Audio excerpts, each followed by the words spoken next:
All right. Hello, everyone. Happy Webinar Wednesday. Thank you so much for joining us today to learn a little bit about book covers. I see some of you have already hopped into the chat. Oh, Louisa from Tijuana. Jealous. That's great. Oh, Florida's good too. Let us know where you're from, everyone. And I'm just going to go over a couple quick housekeeping things before we get started.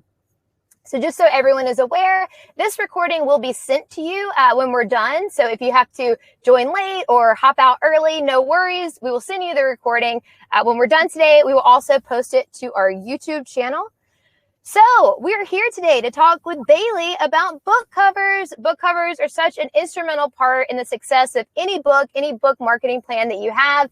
I have seen so many good book covers at Lulu. I've seen also some that aren't so good. And so we're here today with Bailey, who is the founder and CEO of Bailey Designs Books, so that we can learn what makes a good cover and how to avoid all those pitfalls that we see people kind of get trapped up in when they're making their book covers. So I just want to say with a disclaimer, Bailey is on our partners page. She's a fantastic designer. If you do need help, please check her out. But without further ado, Bailey, if you're ready to go, I'll turn it over to you.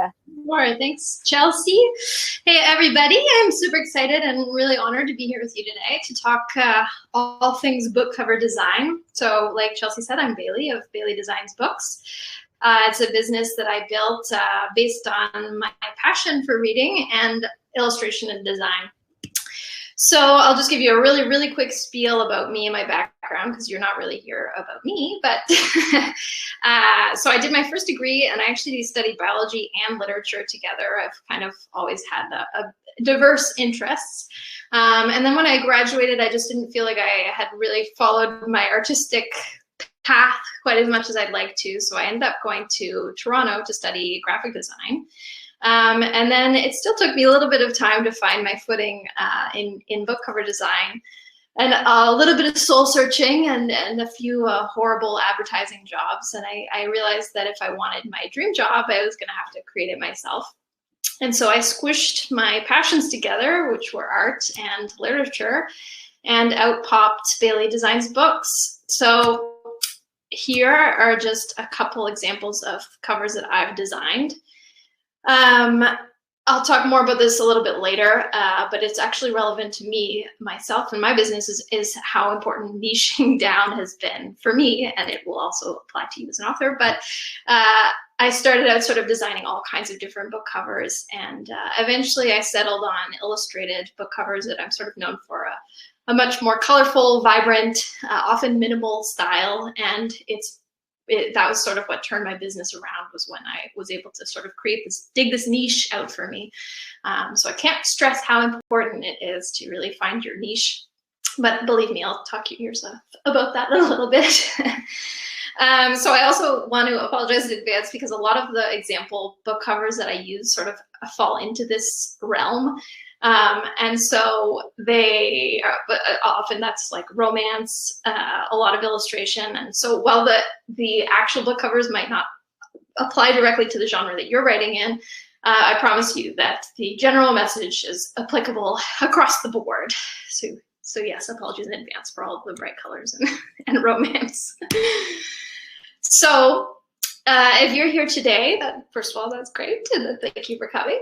But hopefully you're thinking about your own book cover, and I hope that this talk that we're having will be able to help you if you're either designing your own cover, or perhaps you're looking to hire a professional designer, or even work with a publishing company or agency. So if you fall into that category at all, any of those three categories, you should hopefully learn something today. I do want to just quickly say that I don't typically advise that you design your own cover. I understand that budgets are tight, and then sometimes you want to take these things on yourself. I'm definitely the type of person that wants to do everything, every part of every project. But when it comes to book cover design, if you're not a designer, I just don't recommend it, because it's well, as you'll see, it's your #1 marketing tool. So it's really important that you get it right. It's absolutely it's setting yourself up for failure, really, if you don't have a good book cover.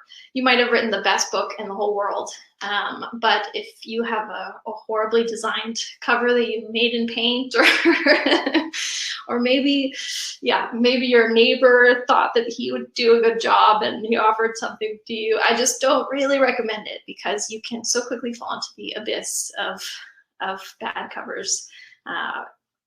If you look at how people buy books these days, you pretty much have 2 seconds to impress them. They're usually online, they're usually scrolling, and you need to grab their attention super quickly. Granted, of course, once you have their attention, it's also equally important that you have a great blurb and a synopsis and that your book is wonderful as well. But really, that first grab, that first instinct that your reader is interested or not comes from the book cover. So whether you want to admit it or not, the book cover is really essential to your book's success. So you need to get in there within 2 seconds. So Ingram Spark, this is maybe not the most scientific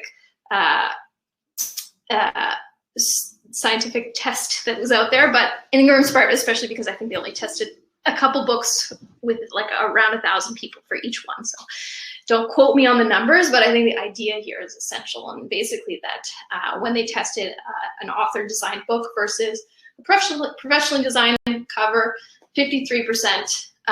It was 53% more likely to convert when it was professionally designed. So just trying to stick some numbers in there to convince you, but I do recommend it. And I'm not trying to get business for myself. I'm just, for authors, I think it's really important to know that it's not usually the best idea to go on it yourself. And I would recommend that you hire someone. So today, I could talk to you about how to design a book cover, but I myself went to school for 4 years and I'm still learning design, so I'm not really here to teach you how to design a book cover. What I'd like to do is sort of narrow things down into 3 main takeaways. So if you leave today with 3 main points, that would be wonderful for me. Hopefully I've done my job. And this first one is the biggest one, and I'm sure you've heard it before, but it is the most important thing that you can consider when you're approaching your book cover design, and that is to know your target audience. You have to do your research. You have to know who you've already written your book, so hopefully you've already done this research. And then you can apply that research to your cover. But if you haven't, do your research and find out who your target audience is, so you can create a book cover that's targeted specifically for them. So I have these examples up here because for me, part of my process is that when I'm working with a client, I always read their manuscript, or at least a part of it, so I can get a really good idea of what the book is about. And I think it's really important to know that, at least for me as a designer, it's really helpful to get in touch with the story itself, because in the category, in this case of romance, you could tell me, okay, it's a story that they meet on a beach and they fall in love and da-da-da. And so in my mind, maybe I'll have something in mind. These are not my covers, by the way. But maybe I'll start thinking about this meet me at Pebble Beach sort of thing. I'll have this style in mind. Whereas in reality, when I read the book, it's maybe should have been a little bit more sexy, a little bit more bad boy. Maybe they did meet on a beach, but then they had a little roll in the sand. So you don't want to get this wrong, because if the client comes to me and says romance and I misinterpret that, it's just very nuanced. You have to get that nuance right, and you have to, again, know your target audience. And what happens is, if you have, say, this Christina Lauren book, Beautiful, if you have a cover like this, and then it turns out to be a story that's a little bit light and sweet, your readers are going to be really disappointed, and you won't sell very many books after the first little wave, because you've actually attracted the wrong target audience. So you have to get that target audience down right from the beginning. Sometimes this is an example. This is a genre style that I work with a lot, and it's rom-com. It's become really popular, this style of sort of almost cartoony illustrated book covers, and and sometimes they can be a little bit sexy too. So I had a hard time when I first sort of moved into book cover design, sort of making my way through this particular genre, because I was like, oh, that looks like a really like sort of nice, sweet book, and then actually oftentimes they're a little bit sexy. So you have to be able to understand what the trends are as well, and in order to do that, you need to do your research. So my advice here is to start off by just scrolling through the list, seeing what's selling in your genre, and then reading as many of those books as possible, because you might see a cover that you think is in your genre, and then when you read it, you realize, oh no, it actually maybe belongs a little bit here. And so while you're reading and you're studying these bestsellers, I find it really helps to make mood boards and sort of keep everything organized. I do that by using Pinterest. I feel like I'm gonna be a little advertisement for Pinterest because I just use it so much, but this is just a little screenshot taken from my own Pinterest, and I group everything. You don't have to go into as many genres as I do, because of course I work across all kinds of genres and you'll be working more specifically. But you can even use it to sort of compile boards that are maybe pictures of the settings in your book and pictures of models or just regular people who resemble your main characters, and sort of start to organize this visual representation of what your book is about. And then of course, keeping in mind putting all these covers that sort of inspire you that fall into the same genre. And this kind of thing, this is magic for a book cover designer. For me, when I have clients, I always ask them for book covers that inspire them to send them, that I think would be a good fit for their design, that they think would be a good fit style-wise. And also it just gives me a sense of sort of what their style is or what their tastes are. And then if they happen to also, when they send a mood board with pictures of, oh, this is the character, I imagine her like this, and it's set over here, to me, that's just a gold mine. I love that. I'm a visual person, so I'm not going to sit down and copy these specific elements, but it really helps me get an idea visually of what they're looking for. And so when they send me covers that they think would be good fits, I take that information, I kind of have a good idea of what they're looking for, what their tastes are, and then I also apply it with my own knowledge of the market and trends, and sort of by squishing all of that together, usually in the end we come up with a great cover. So I do recommend using Pinterest. Okay, so just a review, takeaway number one is to know your target audience. It's a little cliche. I use a lot of cliches in this presentation. I apologize, but I'm sure you've heard it before, but first you should try and fit in, and then you can stand out. It's always a little bit of a red flag for me when I hear a designer an author come to me and they're really excited about a new book, and because it's something that no one's ever seen before, and that's always never really a good thing from my eyes, because you want people to know where your book fits, and usually it fits there for a reason. People are already reading this style of writing, this particular genre, and then once people are able to identify that and where you fit, then you can stand out, then you can make something amazing and original that still fits within maybe the boundaries of this particular genre. So I think this kind of advice, it falls into actual writing as well as cover design, and you've probably seen it in other sort of publishing guru presentations you might have watched. But yeah, in terms of marketing your book, you want to fit in and then stand out. You don't want to just stand out, which is kind of sad, because obviously you want to be completely original, but you have to think about where your book belongs and to capture that specific target audience. So takeaway number two, another cliche for you, but this one is like my life motto. This one, less is more. To me, I use it for work, I use it for life. It's just so, yeah, less is more is everything for me.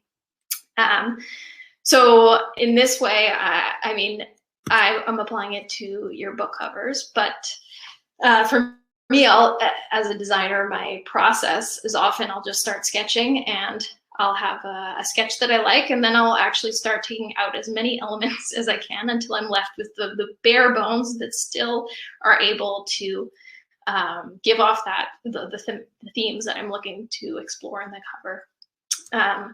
So I do recommend, especially if you're doing it yourself, which I don't recommend, but but if you're doing it yourself, try and keep things as simple as possible, and don't overdo it with the details. On that note, having worked with a lot of authors, sort of two things that I've noticed happens a lot. One is that instead of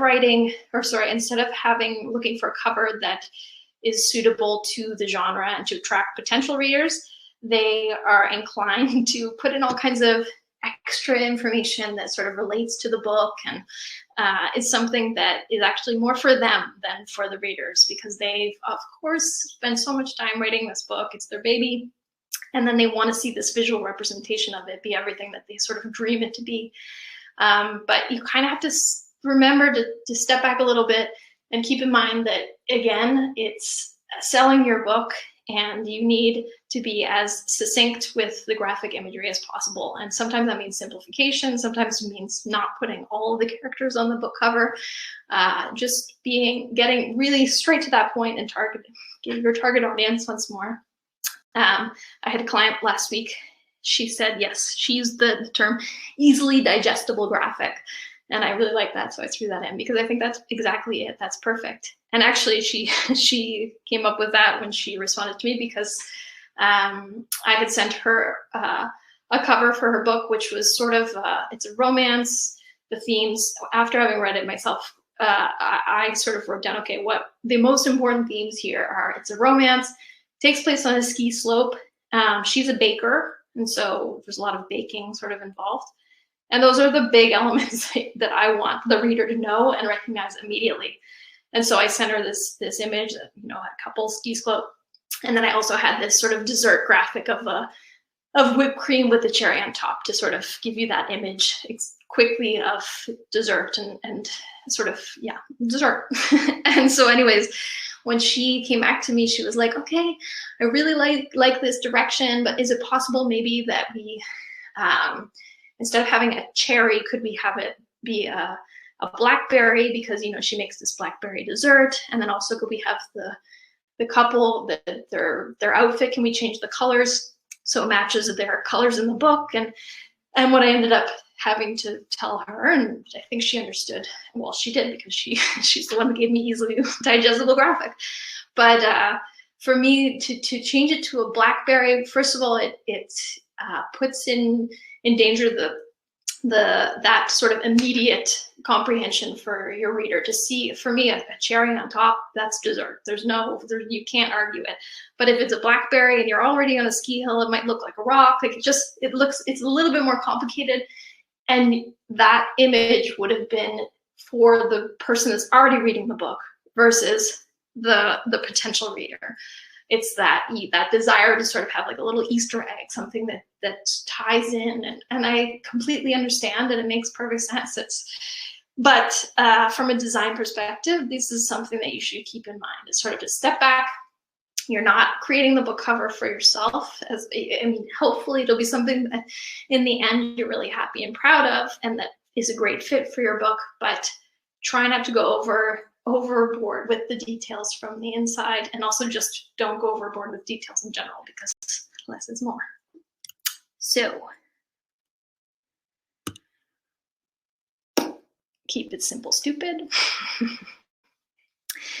I'm broken it into these three categories here sort of arbitrarily, because to me they're important and something that you can think about when you're looking at your book cover from a less is more perspective. So we'll start with color. Here I've got two examples. None of these are my book covers, by the way, except for that first page. I'll tell you if they are, but none of these are mine. I wish they were, because these are absolutely beautiful design covers. So yes, as you can see from these two covers here, they have pretty simple color palettes. They don't go overboard. They're not, I mean, especially the Oliver Sacks one is pretty much 2 colors, and yet they really attract the eye. So for me, it's a really easy way to get that eye-popping, easily accessible graphic that you're looking for. And sometimes color is the best way to do that. So less is more color is a good approach. Here are just a couple other book covers that use color as sort of the first one, The Book of Echoes First. I love, I think it's absolutely beautiful. And they really use color is what's selling this book. It's a very minimal graphic, but the color is just what draws your eye completely. It pops. And the fact that it's not competing with a really busy image is perfect. It's color is the target here. So the less is more aspect here. There might be a lot of color, and there's still only a couple different colors, but it's very bright and it's mixed in. But it's still simple. It's still there's not a lot. There's nothing else competing with it. The one in the middle, I really think, is a good use of color because the background is quite simple, monochromatic, but then her red hair just draws you right in to the middle. You're seeing it automatically. It's, yeah, very good use of color. A pop of color is often a very good technique to create something eye-catching. Oops, I hadn't finished. Well, anyways, the other one is just another example of simplified color that works very well.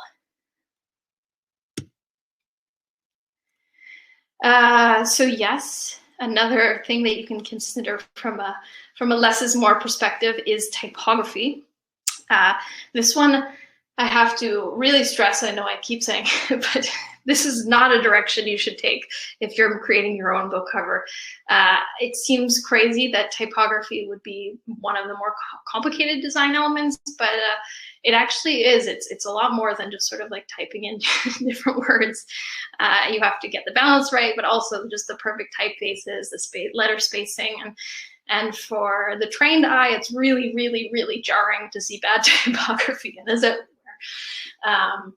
So I do recommend that if this is the kind of style that you're looking for, that you do hire someone. I mean, play around with it. I encourage you. I mean, you might come up with something perfect, but it's one of those things that looks really simple, but actually is really, really hard to do. And so yes, it's another great aspect of keeping things simple. Less is more. So hierarchy, I kind of lumped it in with the less is more, but actually it's just an excuse to talk to you briefly about the anatomy of a book cover. And this is a pretty good minimal example. It's got a few extra elements, but it's really important to consider the hierarchy on your book cover. So what elements are most important to you? Pardon me, if we flip back for a second, the author names here, if you look at David Sedaris and Stephen King, they're on equal footing with the title. Most authors can't get away with this. If you're a brand, if you're a household name, I mean, if you're in a bookstore and you see David Sedaris, you know, you don't have to read the title. You know what kind of book you're buying already. Same goes for Stephen King. And they're part of the brand. They're part of what's selling the book. So they're allowed to put their name in this sort of equal footing with the title. I wouldn't recommend it if you're first starting out. Usually, this is a good example. Most books have this type of hierarchy. I would say it's sort of the go-to. You have your title as the biggest, most prominent item, / I guess you could say that the foreground could be bigger. In this case, it technically is. So yeah, we'll say foreground comes first. The shape of the head, you see that first. Followed up by the title and then the subtitle. You've got the author name, and then you've got some small type. It could be a testimonial. It could be the author of sort of information. That kind of information you don't want to be able to read it in a thumbnail because it's just not very important. But it works. It sort of helps balance out the design, and it gives your readers a little extra information. So it's important to keep in mind hierarchy in mind, because you just don't want competing elements. It would be weird. Even in this one, I would say that the subtitle is bigger than it usually would if you're looking at a fiction book. A fiction book, the subtitle usually is quite small. You might not even be able to read it in thumbnail, but in this case, it's important. I would say that it's an important piece of information for your readers to sort of know what the story, I'm reading a story, what the book is about. So yes, hierarchy, keep that in mind. Less is more. Did I drill it into you? Okay. So this is our third and my final point for you today, and that is to think to the future. You might not be planning to write more than one book, although hopefully ultimately that's your goal. And you might not be writing in a series, but it's still important to think about yourself and your brand and your image moving forward. And you have to do that with your first cover, I'm afraid to say. It's important that step to sort of think about before you move on. Because if you create sort of a defining brand for yourself that you're not really comfortable carrying on with, it's going to be really challenging to sort of make that first book fit in with the rest of your series or the rest of the books that come out that are just under your name. You want to have that cohesive feeling. So it is important. So it's important to consider this with your first book cover and obviously every book cover that comes after it. My example here, more romance for you, is LJ Shen. Here I would say she does a great job, but I have one critique, but great job in that people know this genre. Like you're not mistaking it. You buy Dirty Devil, you know exactly what you're getting. And LJ keeps her brand consistent. Pardon me. The one thing that I think is missing maybe from her particular brand is that it's not individual. She's not the only one using this exact sort of.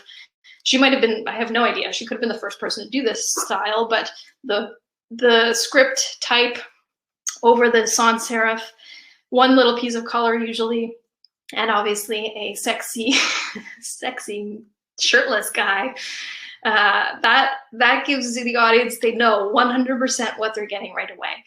I wish that she had something that also gave a little LJ to the brand maybe, but who knows, maybe this was the LJ brand and then everybody else copied her. I had the chance to work with LJ. I was super excited. And so we came up together with this book cover for her book, Playing with Fire. And it's obviously, it's a very different, it's a step away from these covers. So, but she wanted something illustrated. She sent me a bunch of, like I had said before, I asked for inspiration covers. So I knew what she was looking for, and she was very happy with the final cover. And then came the day of the cover reveal, and I was so excited to follow her on Instagram. Like, oh, it's the cover reveal for Playing with Fire. It's going to be such a good day. And when I woke up, this was the cover. I was so bummed. But it turns out she decided, I don't know if this was a decision made after the fact or if she had this in mind the whole time, but Playing with Fire, the one that I designed, was a special edition, or it has been sold as a special edition. And then this is sort of the actual cover. And after I got over my little ego and sadness, I realized that she couldn't have made a better decision, because from an author, even if she loved this cover and maybe it's something that she had been hoping to stylistically pursue for a long time, it just didn't fit with her brand. And you can see that this one on the right, it fits much better. So she was absolutely right in doing this, and then she still was able to use my cover as a special edition, so she's able to create this excitement with her following. I think it was brilliantly handled and marketed, so hats off to LJ for that one. And I was very excited to get to work with her. So that's it, just more about your branding. So yes, how do you define your brand? I would say, again, this sort of ties into, to me, again, personally, it's the most important thing you can do for yourself. For me, it was finding my illustrative book cover design. That's me. That's Bailey Designs Books. You have to have that image and you have to have that style. And I know that it can be challenging. It doesn't mean that you can't write all kinds of different types of books, but they should still be rather cohesive when you put them all together. For example, J. Choi These books, I don't know if I probably should have checked, but I don't know if the two on the right are actually in the same series because they very closely resemble. But anyways, even if they are, they aren't. All three of these books, they're not necessarily identical, but you can kind of still get the same vibe and the same essence of Mary Choi.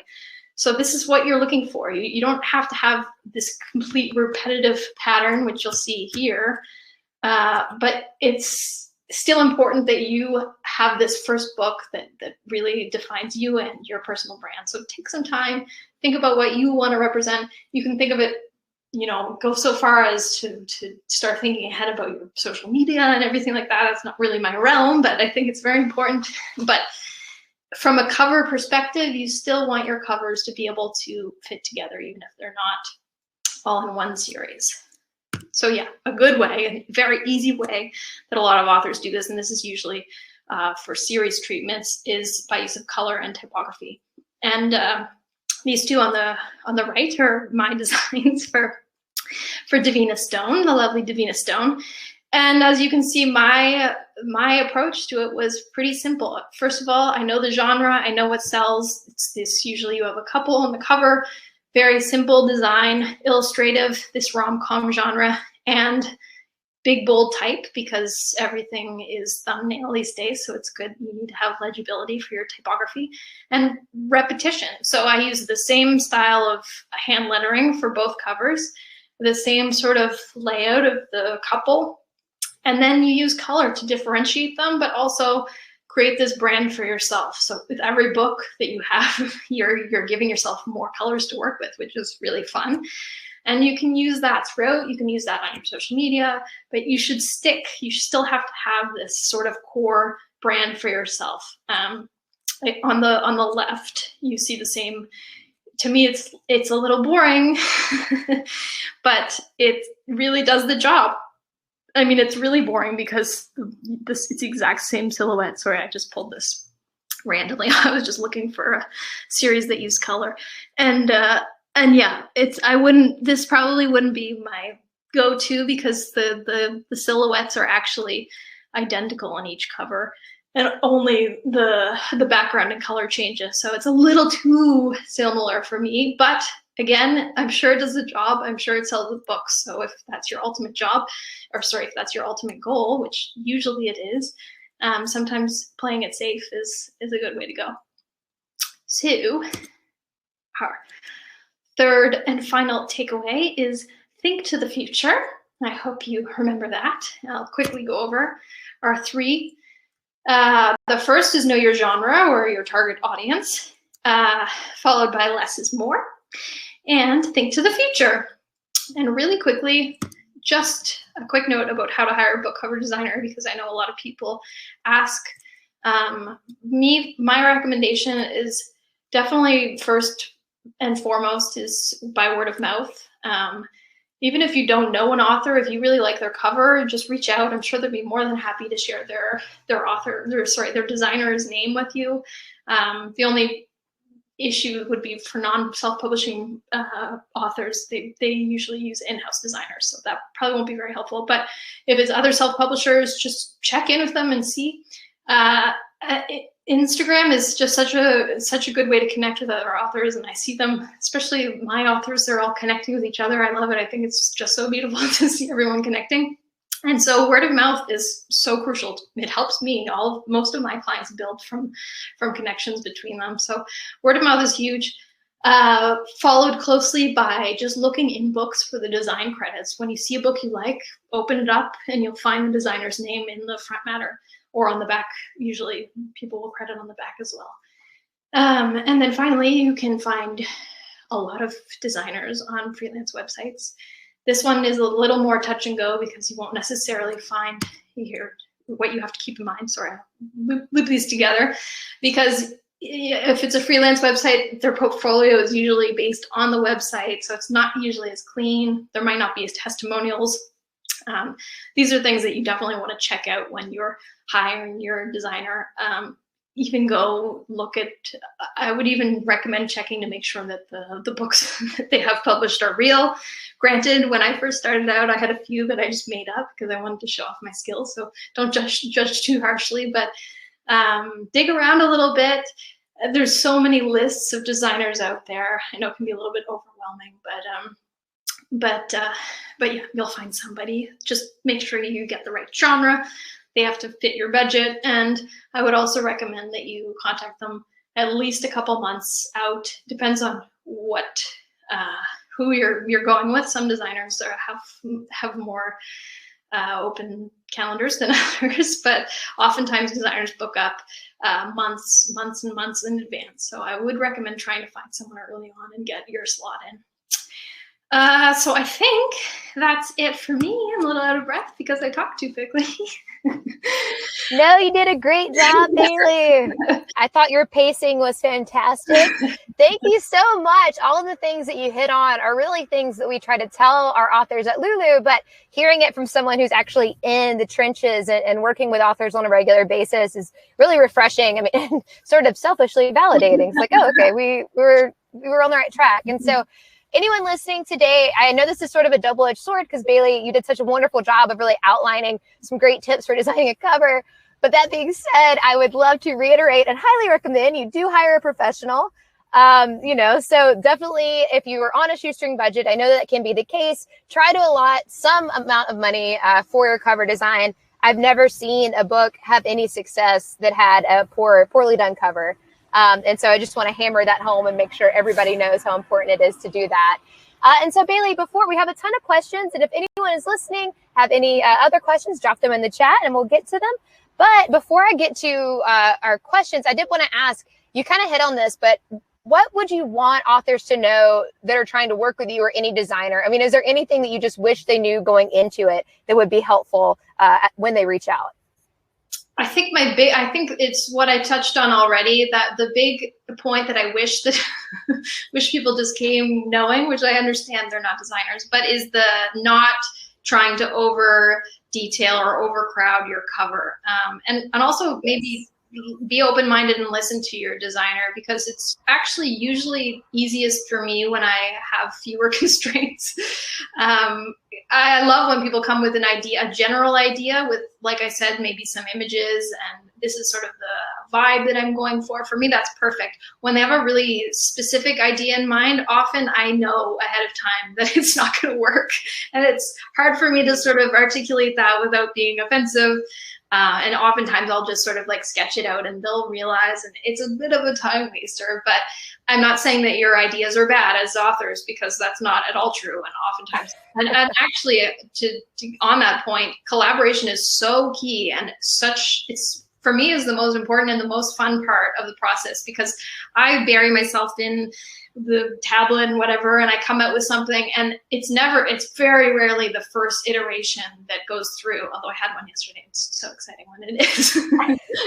But it's usually ideas from the client, or it's this collaborative conversation after that happens. And for me, that's the most rewarding, because it's their book and they have so many creative ideas. They're obviously creative people because you're authors, and working together, you often have these sort of aha moments. So it can be really wonderful. And to me, that's a beautiful part of the process. So just to be open with your designer to ideas, and maybe, listen to their feedback. If they give you, if they tell you, oh, I don't think we should change this color, there's a reason for that usually. Yes, I will say I really loved your version of Playing with Fire, and I was a little bit heartbroken when you shared that story, and I can't even imagine how it must have felt to wake up and see the other one. But as you said, you have to think about the future and what makes sense for your brand. So I may have disagreed with her, but that's her call. So kudos to that. All right, so we'll go ahead and dive into some questions that we got. So again, please enter your questions in, and we will get to them if we have enough time. And thanks to everyone who has already dropped them in. So first off, and this one I imagine will be sort of hard to answer, but you're the professional, so I'll let you try. So Kurt says, is there any key difference in the cover for nonfiction versus fiction? Ooh, yeah, it's a overarching, it's a very wide question, I would say, but definitely, you should be able to know typically what is nonfiction and fiction just by looking at it. I don't think I can possibly narrow it down to one element. it just sort of goes back to having to do your research and sort of compiling those. These are nonfiction books. These are fiction books. I wish I could put my finger on exactly what differentiates them, but I can't. I know. I mean, I think that there's so much about publishing and creating books that it's very rare that there's a, yes, this is exactly the right way to do, fill in the blank. But I will say for that question, Kurt, if you're familiar with the NFAA, that's the Nonfiction Authors Association, they have great work. It's a great network and community, so it might be a good resource for you if you're trying to look for nonfiction examples. All right, so Benjamin, this is a funny one. Benjamin said, "What the heck is a mood board? I've never heard of that. Does that mean a collection, like a collection of book covers with similar styles?" Thank you, Benjamin. Sorry, did you just answer that, or are you waiting for an answer? No, that was the question. Is it a collection of similar styles? Yes, it was the answer. I was like, oh yeah, that's pretty much it. A mood board is like it does sound so fluffy and kind of lame when I think about it, but yes, it's a collection of be it photographs, it could be like color palettes, anything that you think would be a good fit for your general world building of your cover. So I often use, say it's a book that takes place in France, and I already have a style in mind, so I'll take sort of certain books that already have a similar style and put them on my just open canvas usually, or in Pinterest. And then maybe some different colors that I like. It's like swatches. I feel like it's like a little scrapbook, basically, if you're going old school, of all of these elements that sort of give you a sense of the world that you're trying to describe on your book. I hope that made sense. I think that was good. Benjamin, let us know in the comments if that was you still have questions. Okay. All right. So Maria is asking, my issue is that my book covers spiritual, supernatural, historical accounts, is factual and fiction thriller. So that's a lot. So I think maybe what the question she's getting at, and Maria, let me know if this is off, but when you are dealing with a book that maybe has kind of cross genre or just has multiple elements, is there a way to pull out what you need to really highlight on the cover? Or what advice do you have with that, Bailey? That's a good one, and I know that this does happen, especially. It's a really tricky one. I don't know if I have a perfect answer for you, but I would say that if you can find a way to subtly integrate certain elements, you don't want like a cross and sorry, I don't remember all the elements of the genre, but you don't want it to be overdone. You don't want, again, it kind of plays into the hierarchy. You don't want all these elements to be like, okay, this is a book like this is a book like this, and it's all of them together. You kind of, if you could somehow have an illustration or an image that subtly integrates a little bit of everything, but that might be a bit much. At a certain point, the subtitle might be helpful to you in this way, or even, I would say being able to utilize the subtitles to sort of give a clearer idea might be a better way of going than strictly visual, because at a certain point you can't just expect it to illuminate a very complicated genre. Yeah, and I think that goes back to your point about less is more. So maybe just figuring out, really honing in, like you said, on what you want to highlight and not using your book cover as, a synopsis of your book visually. Yeah. All right. So Ian has a question. I think I know the answer to this, but again, I'll let the professional answer it. I have written a manuscript on travel security. Could I design the cover using PowerPoint? PowerPoint. I mean, can you? Yes, you can. Should you? Yeah, I would say I would not advise you to. I just wouldn't advise you to. If you really want to attract readers, which I guess is probably your end goal, it just makes such a difference to try and to just have something that is designed professionally. And PowerPoint, I have to say, I actually worked at a PowerPoint agency. That was my job. But this is the first time I've done any PowerPoint since then, because I can't do PowerPoint. It's not a great software for design. It's not what I would recommend someone use. I mean, you absolutely can, but Right. Short answer, yes. Longer answer, please reconsider using and also, that. actually, sorry, on that note, I did mean to mention that you don't have to hire a designer to create this idiosyncratic perfect cover for you. There's a lot of designers out there, myself included, that sell pre-made book covers. So if you just look up pre-made book covers, usually they're around $100. If you're willing to spend $100 on a cover, I think it just will make a big difference. And it might be a little bit more generic. It's not going to be specific to your book, but it should be within that. You should be able to find something in your genre and be able to purchase something that maybe you could even make subtle changes to, but on PowerPoint if you have to. Yeah, I think that's a great point. And I'm so glad you brought that up, that, yeah, they are pre-designed covers that may be a good fit for your book as well. So just keep your options open. And if nothing, for some crazy reason, if nothing works out, then you know that PowerPoint is there, as well as Paint. So, if that's your last option. Okay, so Colleen is asking, this is a good question. So she said, I'm a bit surprised you're using capital letters so much when you were showing some examples of good book covers. So she's interested in your comments on that and kind of what you think that means as far as the trend goes with the capital letters. Interesting question. Very, very observant. For me, it's 6 to 1, half the dozen the other. I'm curious about my own, if most of my covers are capitals or not. It's not something I think about. Let's look here. Yeah, I mean, capital letters, actually, are you guys seeing the screen right now? Yes. Okay. So the tree of knowledge here is a pretty good example of a really on-trend capital letters vibe.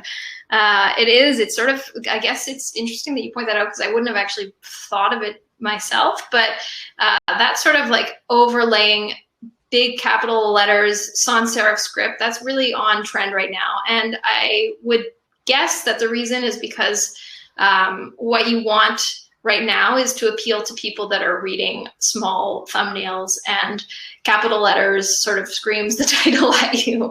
I don't always recommend it. It's not necessarily a must for people to be able to read it. You can still have lowercase and large type for people to be reading thumbnail, but I would say it comes down to legibility and really just trying to get people to see the title in thumbnail.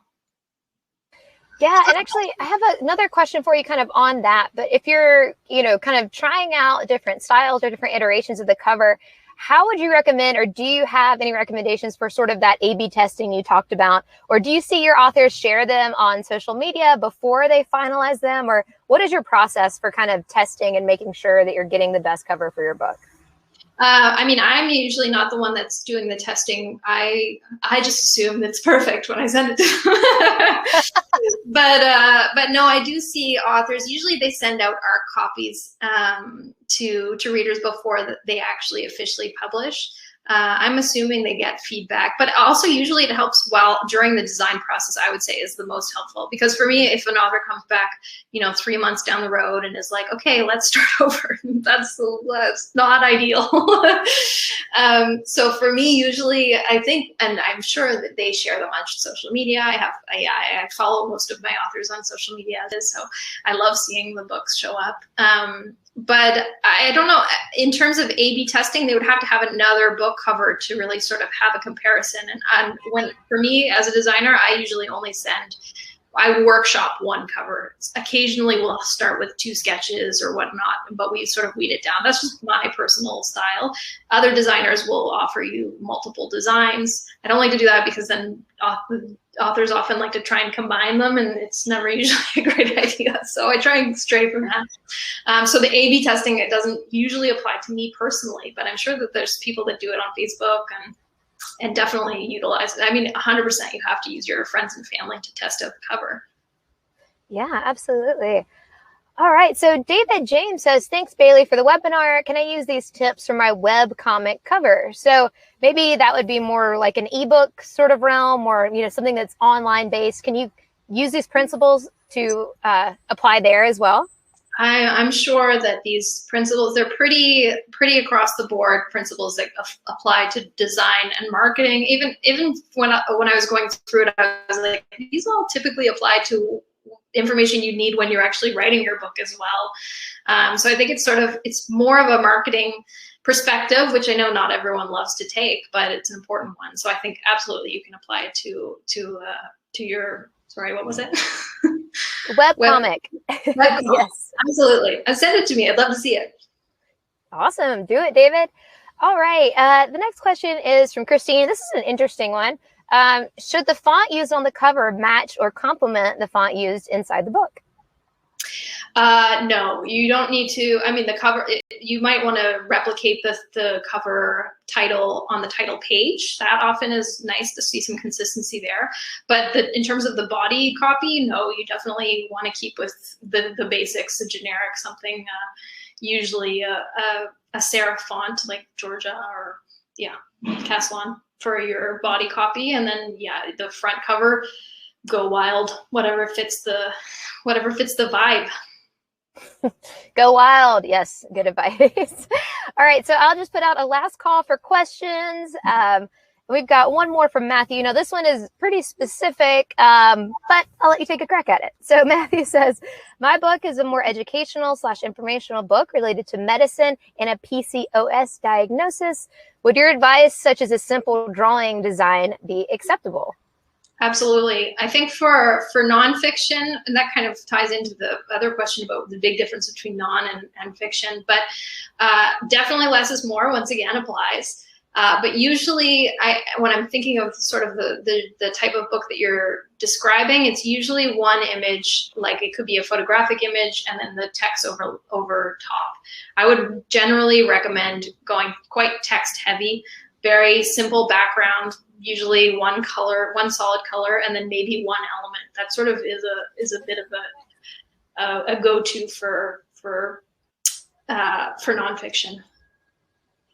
Perfect. All right. So we have one question. I think Blaze is maybe, I'm sorry if I'm butchering your name, but what about the back cover? So I know we talked a lot about the front cover, but do you have any tips? I know we're coming down to the end of our time together, but if there's anything you could advise on designing the back cover of the book. Absolutely. I love talking about back covers. I have a little article on my tiny blog if you're interested about back cover design. But for me, the best thing to do, especially if you're designing it yourself, is to keep the color consistent, and that's it. You just have to have the back cover, one color, and your back cover blurb. I always insist that there's some sort of, again, with the hierarchy, but you want to have, whether it be a subtitle or sort of maybe the first sentence is in bold, something that sort of catches the eye first, gives a good sense of what the book is about, and then they can read the body copy, the back cover blurb. You'll always want to include, if you can, your own logo if you have one. Any of the sort of back cover matter is, it's a little bit inconsequential, but the main thing is keeping it consistent with the book cover, the front cover. So if it was, for example, the Alice equation and you were doing it yourself, you could just have that same color pink. And I think on this one, I had like a couple books. I think I have a books stack at the top on hers. I don't always go over the over the top with my illustrations. Sometimes I'll carry them through a little bit. But usually just keeping it quite simple and keeping hierarchy within the text on the back is crucial. Amazing. Okay, so I've seen a couple of people ask this come through. So what software do you use for design? This is a bit talking shop, but the question is, what do you think about free software versus Adobe or Photoshop? Thank you, Asia and Benjamin, for that question. Great questions. I personally use a mix. I use a lot of Illustrator, a little bit of Photoshop, and a lot of Procreate. Procreate for me is the best if you happen to have a tablet. That's the hard part, is having a tablet. Obviously, that's a pricey. But if you do have one, it's the fee for Procreate, I think, is $10, and it's a one-time fee. When you compare that to the amount of money I pour into Adobe, it's insane. So for me, Procreate is great. It's simple. It's like simplified. It's not quite as technical as Photoshop, but it has everything you need. I also know a lot of designers really love Affinity Designer, which I think is actually right now on sale. I'm not an affiliate or anything. I just happened to have seen that earlier today. So if that's something you're interested in, you could probably pick that up for half price or something like that. I don't know a lot about free softwares. I know that a lot of people use Canva, and I don't think you're not going to be able to do, for instance, like the hand lettering or anything like that. You kind of keep it to the basics. Again, it kind of falls into the don't do yourself category, but if you are going to do it yourself, it's better to have a program that allows you to experiment more. But also that makes it more complicated, and usually they're harder to use. So sorry if that didn't answer your question at all. No, that was a great answer. And I will say Affinity is something that we recommend to folks who are, for one reason or another, designing their own cover or looking for a design tool. Affinity, like you mentioned, much cheaper alternative to Photoshop.